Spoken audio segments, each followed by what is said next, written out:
Gracias por continuar con esta segunda parte de nuestro noticiero profético titulado El colapso de la Unión Europea.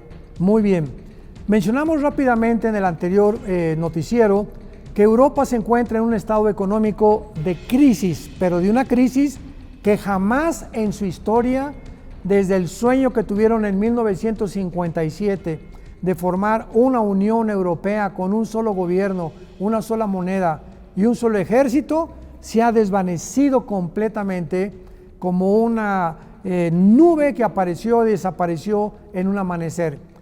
¿Qué ha sucedido con las sanciones económicas que han forzado al presidente Putin a cerrarle la llave del gasoducto que corre de Rusia a Alemania y que Alemania provee a las demás naciones de Europa? Entonces, Rusia le provee a Europa, para que tengamos idea de lo que realmente está pasando, el 60 o el 65% del gas que la Unión Europea consume, de los 29 naciones que hay en la Unión Europea, vienen de Rusia. Y ahora pues Putin, para vengarse de las supuestas sanciones económicas, ha amenazado con que este invierno va a cerrar el gas. Los europeos no saben qué hacer, no saben cómo responder. Estados Unidos no los puede ayudar. La OTAN está imposibilitada, que es el ejército de Europa, del Atlántico, de las naciones del norte, que se formó en 1949, para ayudar tampoco a Ucrania, porque Ucrania no pertenece a la OTAN ni tampoco a la Unión Europea. Entonces, este conflicto está muy caliente, se podría decir, porque ahora Europa va a enfrentar a un gobierno que es el gobierno ruso, donde ya sin la ayuda de Estados Unidos, Ucrania queda en poder del presidente Putin. ¿Cuál era el propósito o cuál era la intención inicial del presidente Joe Biden para haber tratado de impedir que Rusia pusiera las manos en Ucrania? Bueno, es una cuestión política y de estrategia militar, porque si Biden logra poner misiles nucleares en Ucrania, estarían apuntando directamente a Moscú y llegarían en menos de 10 minutos. Entonces, ¿cómo puede un presidente como Putin permitir que venga a Estados Unidos y ponga misiles nucleares apuntándoles a ellos?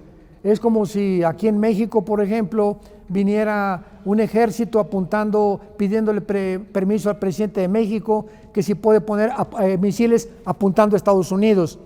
Por el amor de Dios, el gobierno de Estados Unidos tendría que intervenir antes de que esto sucediera, porque amenazaría estratégica y militarmente pues la vida y la sobrevivencia del país norteamericano.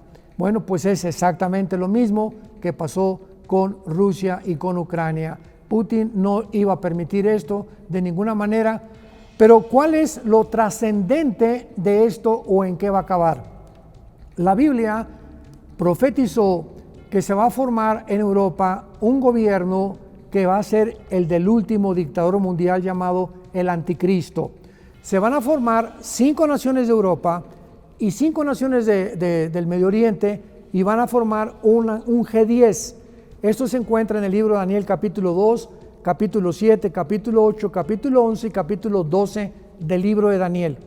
Esta alianza de 10 naciones entre Europa y el Medio Oriente van a ser naciones que van a surgir del antiguo Imperio Romano, lo explica el capítulo 2 de Daniel, y de estas naciones van a formarse el gobierno futuro del Anticristo. ¿Qué es lo interesante? Que ahorita Europa se encuentra como un caldo de cultivo para que este dictador mundial en cualquier momento pueda aparecer. Todos los dictadores de la historia, podemos hablar de Aníbal, Gengis Khan, Napoleón Bonaparte, José Stalin, Mao Zedong y todos los grandes que últimamente vimos como Saddam Hussein, Adolfo Hitler, Mussolini, han surgido gracias a las condiciones paupérrimas en las que sus naciones se encontraban.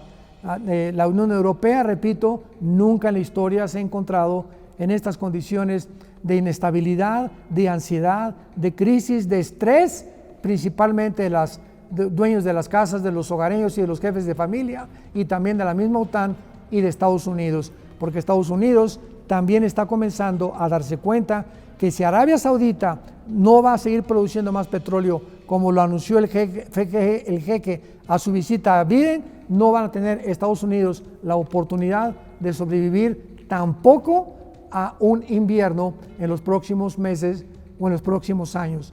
Vemos pues que se cayó Estados Unidos, se cae la Unión Europea, sobrevive Rusia, sobrevive China, las naciones que la Biblia profetizó. Qué tiempos tan interesantes estamos, porque sabemos que nosotros no estamos esperando al anticristo. La iglesia estamos esperando a Jesucristo. Y mientras más oscuro se ponga la situación en el mundo, más cerca nos encontramos del novio que viene por la novia, del Rey de Reyes, Señor de Señores, porque los cascos del Apocalipsis ya se encuentran y se oyen en el cielo. El Señor viene por nosotros en cualquier momento, y la pregunta es, ¿estás tú preparado cuando venga Jesús para encontrarte con Él? Ojalá que puedas tú, a través de estos videos, tener la información suficiente para darte cuenta que eres una criatura vacía, desventurada, miserable, si no tienes a Dios en tu vida. Invita a Cristo como tu Señor y tu Salvador cuando tienes tiempo aún de hacerlo.